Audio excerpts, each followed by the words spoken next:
guys, welcome back to Bison Creek Ranch. This is Andrea. It's Kenny.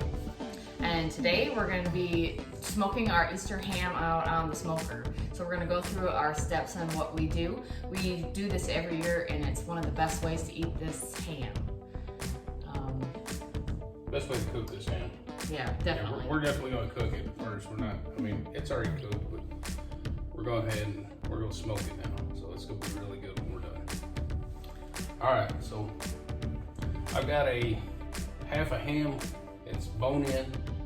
What I like to do is I take my ham. I like to take it and cut my lines in it. That's going to help get some of that smoke down in it. I cut my lines usually about a quarter of an inch to a half an inch deep at about an inch or so apart. This works really good if you got a real sharp knife. It don't have to be 100% straight, but this will make it where when it cooks, it'll just kind of lay open, but that smoke will be able to kind of get down in it, and I mean, it just really comes out good. This is not one of the only ways I like to eat ham. We make a big ham and then we freeze what we don't eat so we can enjoy it again once or twice because it's so good. So after I put my cuts in the one way, I turn it, I do a 45. That way when you cut it the other way and it cooks, it's gonna open up. Y'all see that later. It opens up, looks like little diamonds. It just looks amazing. The presentation of it is really nice looking.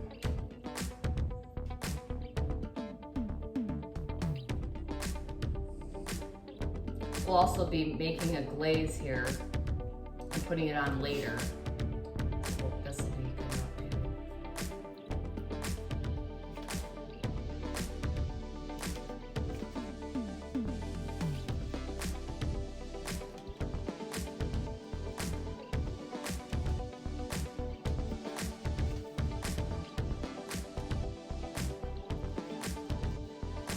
All right, so I've got it all cut.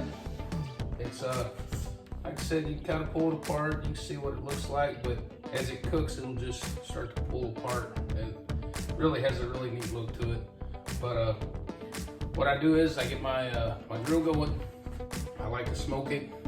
Today we're using some apple. I've got my grill going. We're gonna be setting at about 225 to 225, 230, somewhere in there.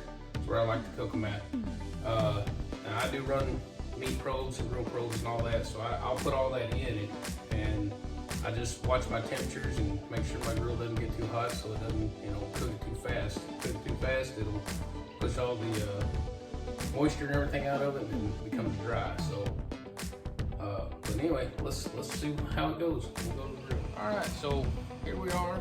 We're out at the grill. I run kind of like the big green egg, but this is the Kamado Joe. Whatever you got, it doesn't matter. I know some people really like the belly grills, which I have no problem with them either, but this is what I run. So this is a lump coal. I did put, like I said, I put some apple wood in it. I've got my temperature set right at around 226, 227, somewhere in there. So we're gonna go ahead and put this on. You can see I do have one probe already in it. I set that in there for my grate temperature. It does have a thermometer on it, and it is actually correct, but I like to know exactly what my temperatures are right at the grate. So I'm gonna take my hand, set my ham in there, like so, and then I've got some probes. I like to stick that probe. You don't want to actually hit the bone, but I like to stick that probe right close to the center. Right there. And that's pretty much it for putting it on the grill. You can probably hear that sizzling a little bit as it's hitting the baffle plates and stuff with the heat shields. But that's pretty much it. We're gonna close it up. With ham, it's usually about 20 minutes per pound. I run everything off of a sensors. So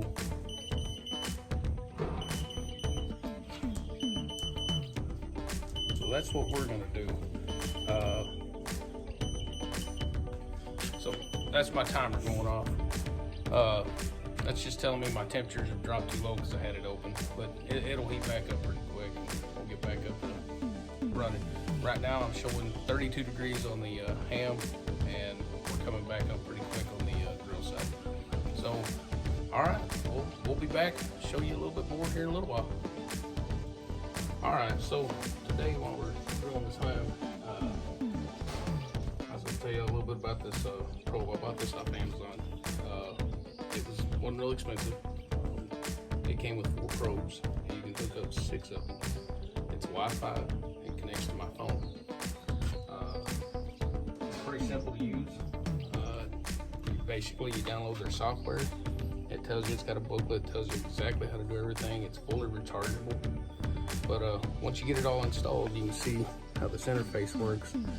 So, like, I've got my grill grate, I've got my pork, and then I can do a setup. So I can click on that setup, and it gives you all the different settings. Now, if you want your meat a little different, you can do that. Like this one right here, it tells you what the rare is, stuff like that. But you know, like chicken, you should be at 165. Pork 160 if you want it rare. I usually go a little bit more than that. That's just my opinion. But yeah, like I said, you set them. It's pretty simple. So let's just say, for instance, like pork, you hit confirm, it's gonna automatically set it up. Now, if I want to change my temperatures, I can go in, I can edit it, and I can change my temperatures to whatever I want to put it at.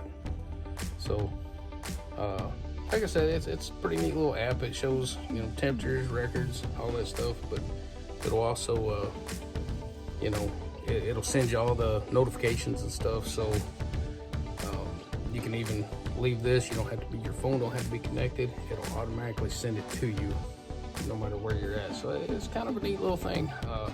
Like I said, I had another one, didn't do all that, had a little box. It wasn't bad, but this one just seems like a whole lot better system. So anyway, we'll get back to grilling.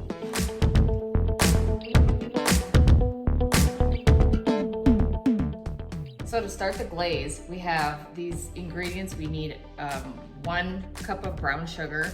We're gonna need a 1/2 cup of honey, 1 stick of butter, 2 tablespoons of Dijon mustard, 1/4 teaspoon of ground cinnamon and cloves,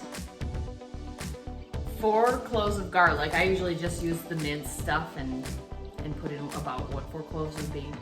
And then it does call for 1/2 cup of water. I'm gonna do a little different and try to squeeze out as much juice I can from an orange and try to get 1/2 cup of orange and even put a little bit of zest in there. And then we'll just put it in the pot and warm it so the sugars and everything dissolves. And then we'll just let it sit and cool a little bit until the ham is where it needs to be when we're gonna start putting the glaze on the ham. Okay, I'm gonna go ahead and dump the sugar into the butter and start getting that dissolved.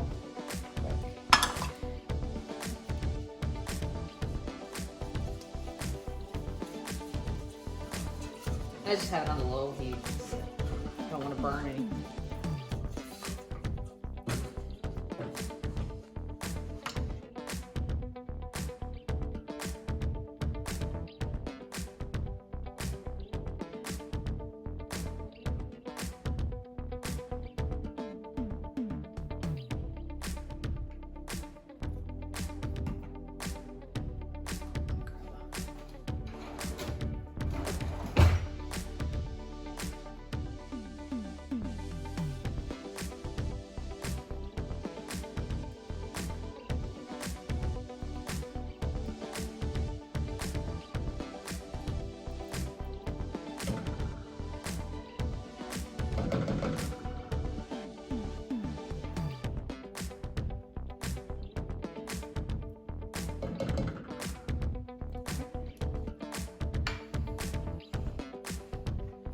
Two tablespoons of Dijon.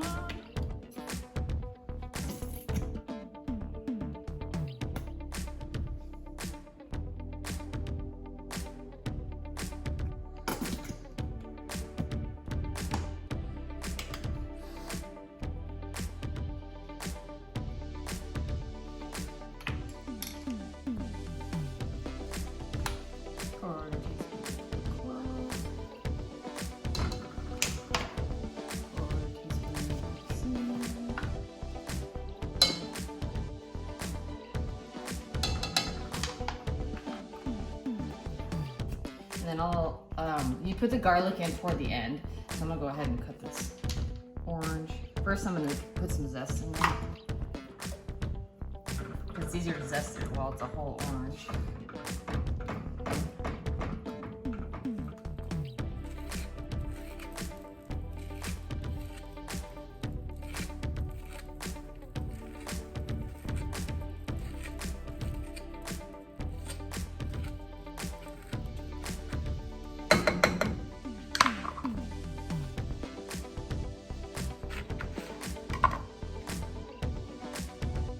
And it was a half a cup, so I'm just gonna do this and start squeezing what I can into it and see if I can get enough.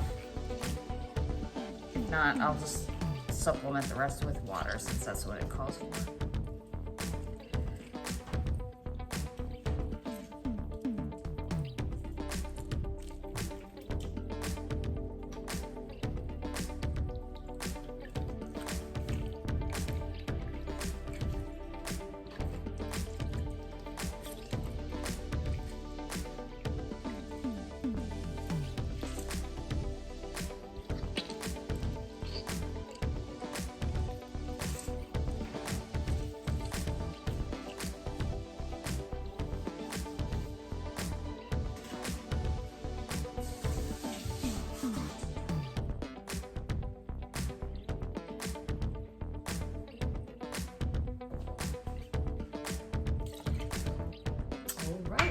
So now we're just gonna simmer this for a little bit and pull it off the heat until we're ready to put it on the ham. So I'm just gonna add in those 4 cloves of garlic that it called for. I'm just gonna do a couple little squeezes of this. 1, 2, 3, 4.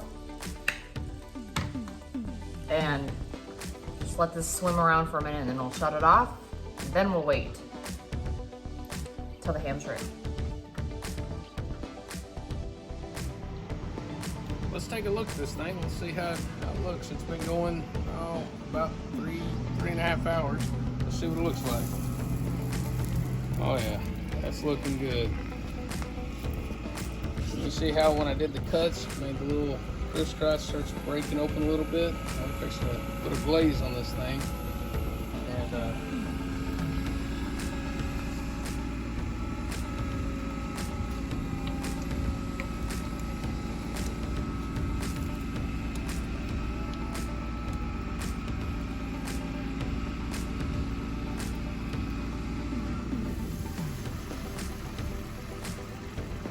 oh yeah, that's looking good.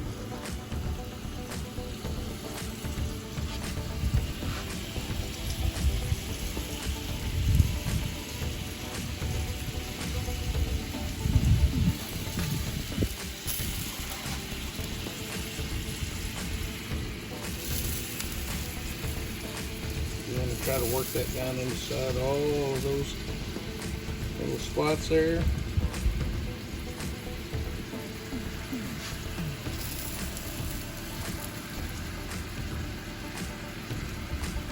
Alright. We'll let that sit for a while. And we'll be back and we'll glaze it again. Alright, so our internal temperature, we've finally got up to where we want to be. Looking at about 160, 165. I'm going to go ahead and see how she looks. Oh yeah. Yeah, that looks real good. Real good. I did a couple of glazes on it. So we're going to go ahead and pull the probes out. We're going to go ahead and move this thing over. There it is. We'll take some videos of cutting into it and we'll show you the finished product.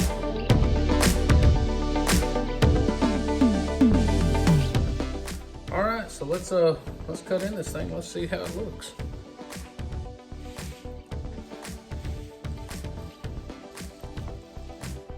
Oh yeah, that is good and juicy.